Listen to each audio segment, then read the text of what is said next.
Hello friends, very good evening. Welcome to the Hindu editorial analysis. ఇవాళ editorial దేని గురించమ్మా? రష్యాని United Nations Human Rights Council నుంచి suspend చేశారు.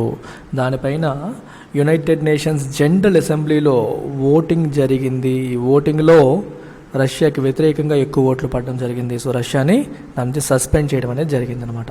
సో ఆ ఎడిటోరియల్ మనం చూద్దాం. చూసే ముందు let me make this announcement again that we have new batches for UPSC, APPSC group 1, TSPSC group 1. Fee structure మీకు క్లియర్గా ఇక్కడ కనిపిస్తుంది. 60,000 and 45,000. యూపీఎస్సీ తీసుకునే వాళ్ళకి ఏపీపీఎస్సీ మరియు టీఎస్పీఎస్సీ గ్రూప్ 1 అనేది ఫ్రీగా లభిస్తుంది. ఈఎంఐ ఆప్షన్ కూడా మీకు ఉంది.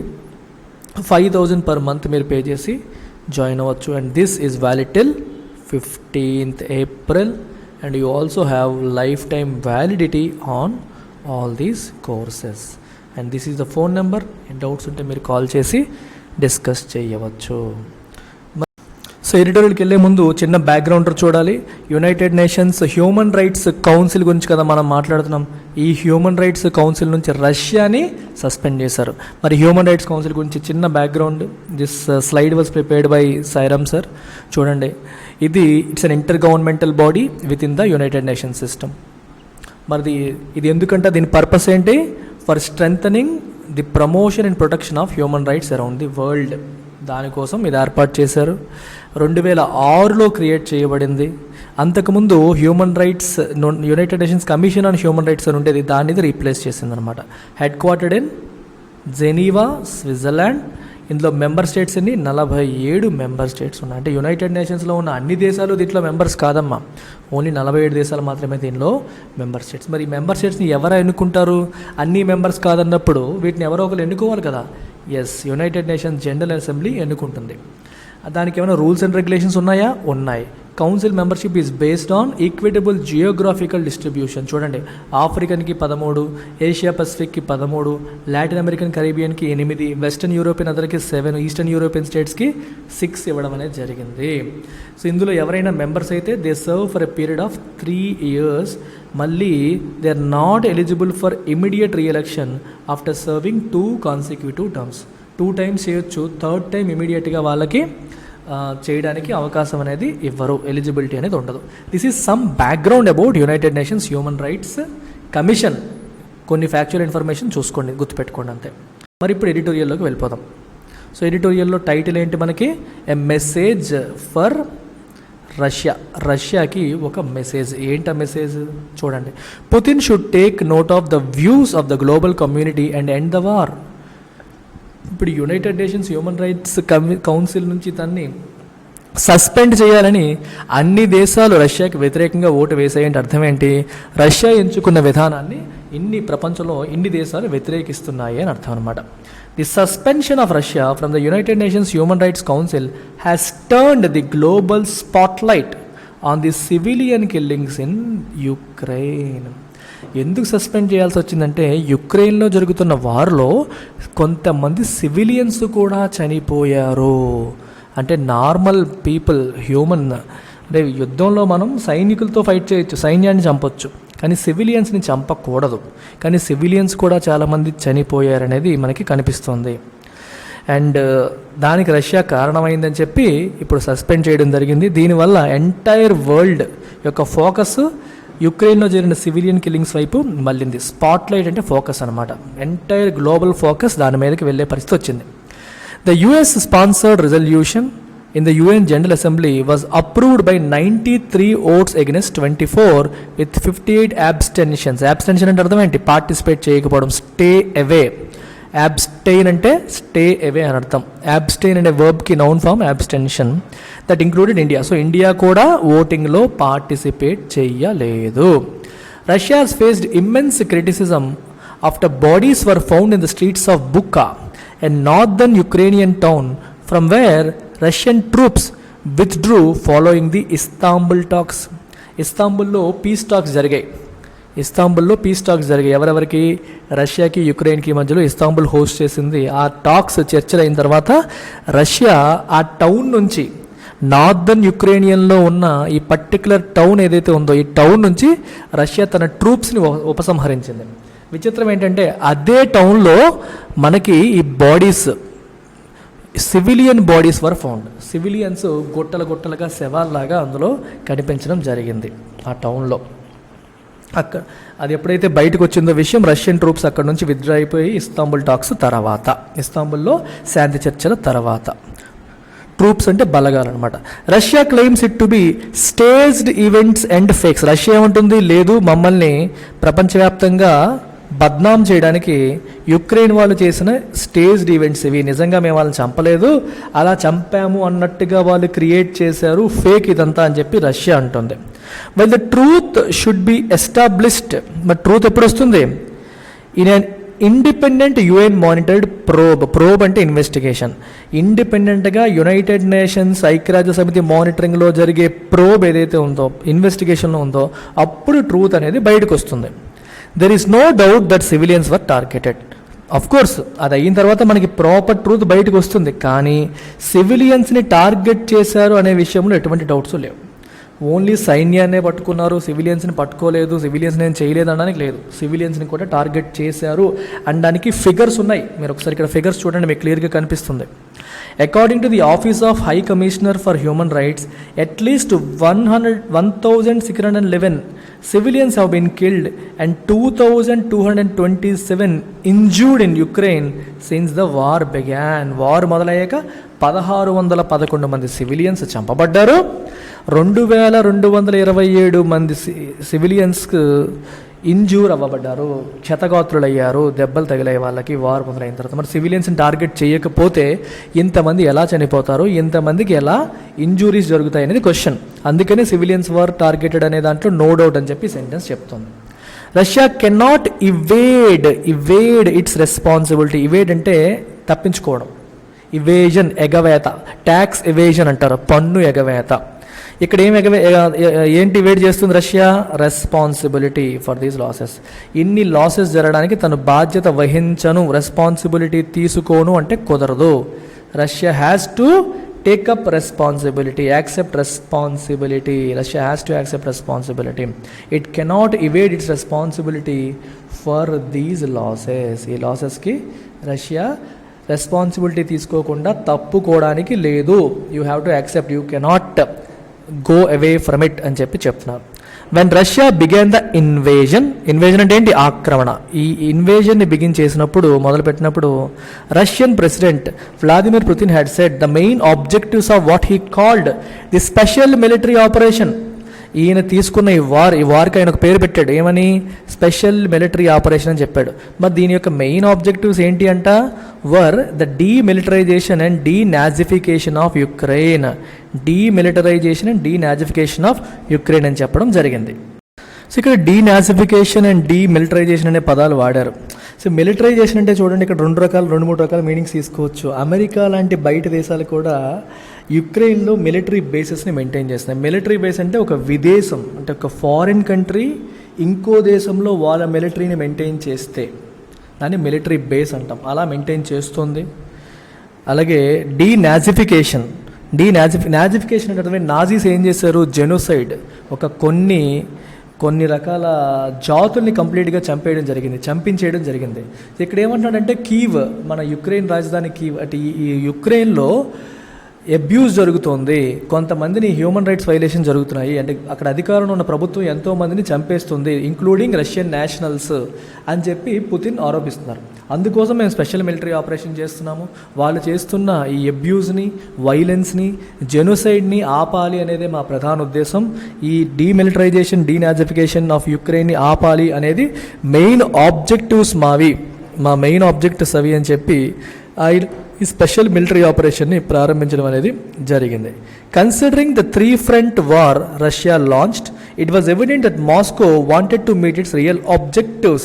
ఏదైతే ఆబ్జెక్టివ్స్ వాళ్ళు అన్నారో ఎలాగైనా సరే వాటిని రీచ్ అవ్వాలి అని రష్యా ప్రయత్నం చేస్తోంది అనేది క్లియర్గా కనిపిస్తోంది. ఎవిడెంట్ అంటే clearly visible, something that can be clearly scene.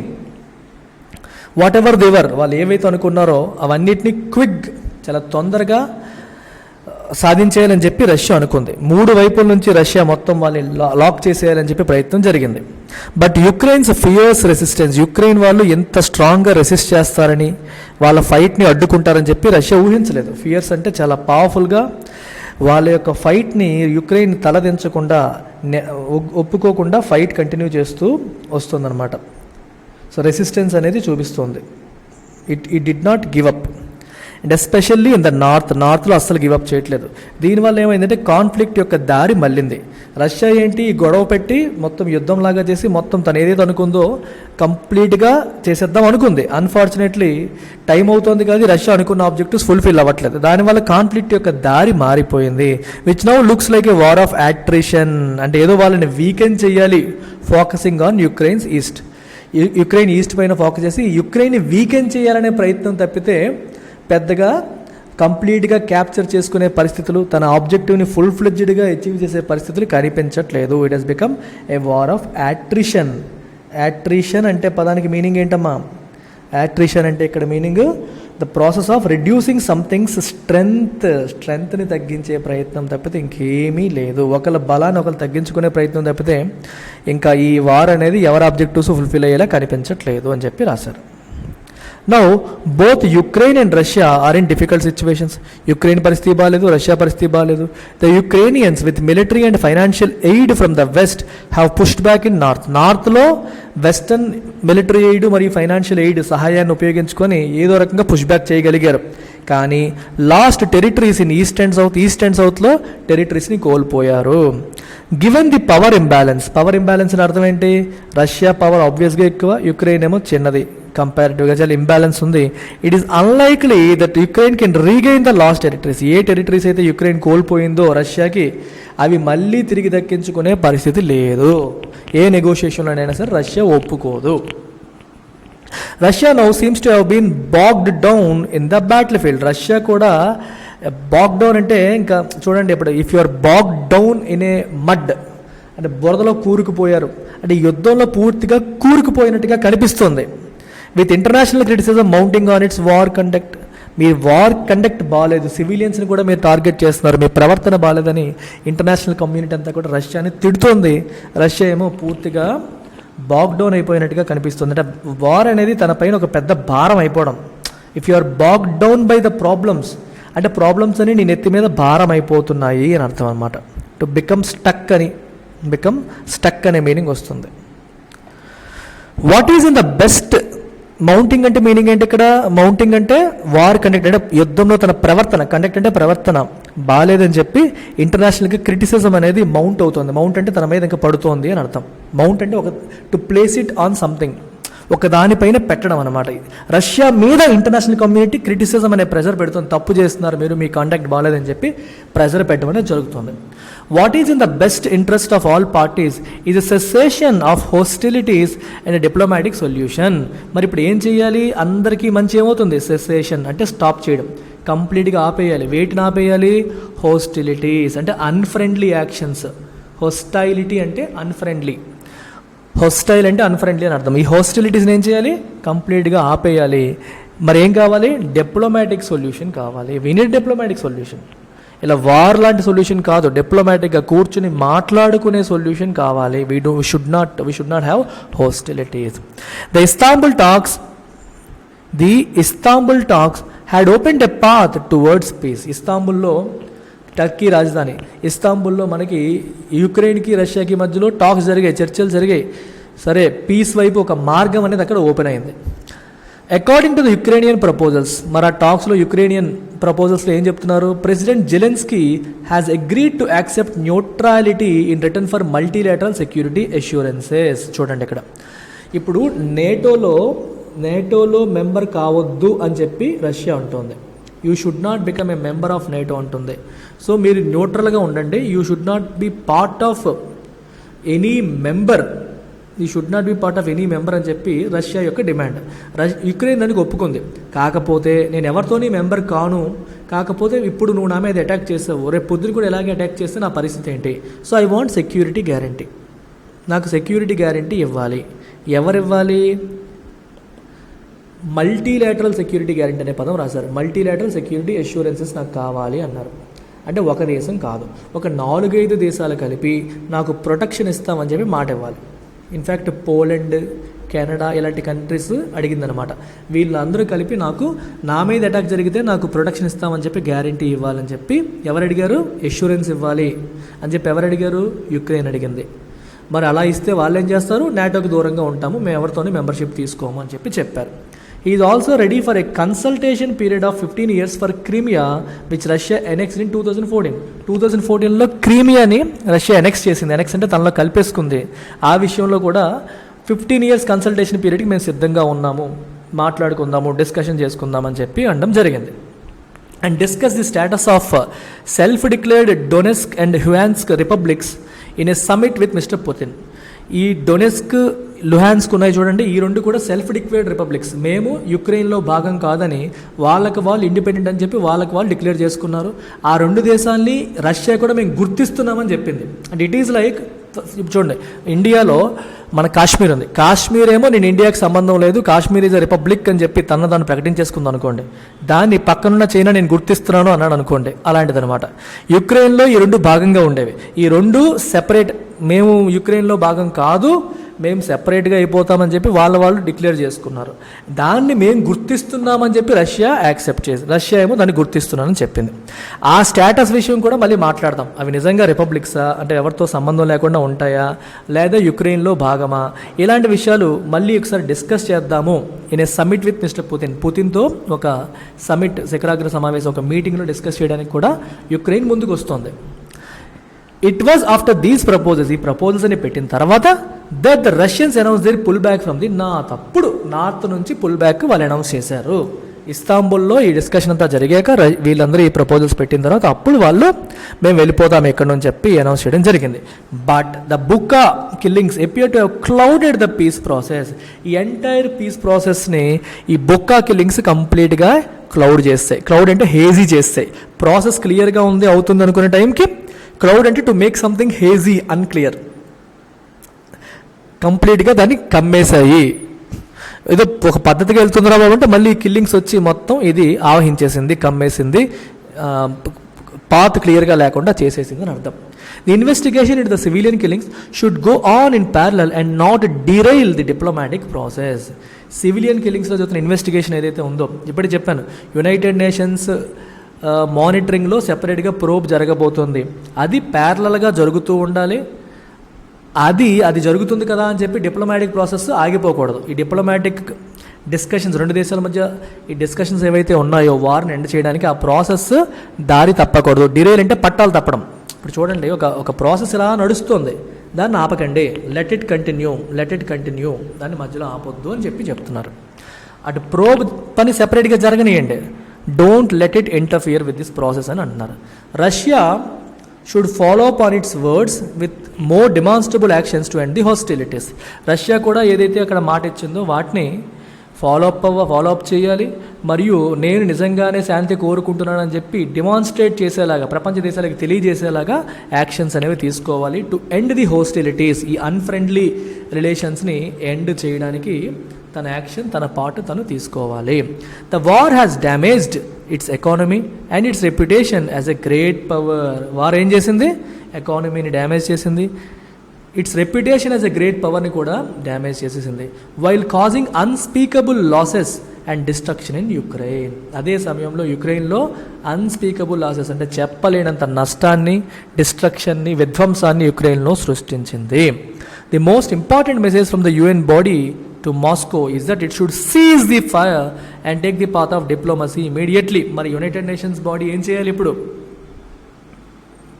United Nations నుంచి రష్యాకి వెళ్ళిన మోస్ట్ ఇంపార్టెంట్ మెసేజ్ ఏంటి? UNHRC నుంచి దీన్ని సస్పెండ్ చేశారంటే entire world is sending a message to Russia. ఏమని? దట్ ఇట్ షుడ్ సీజ్ అంటే స్టాప్, ఈ ఫైరింగ్ని ఆపాలి.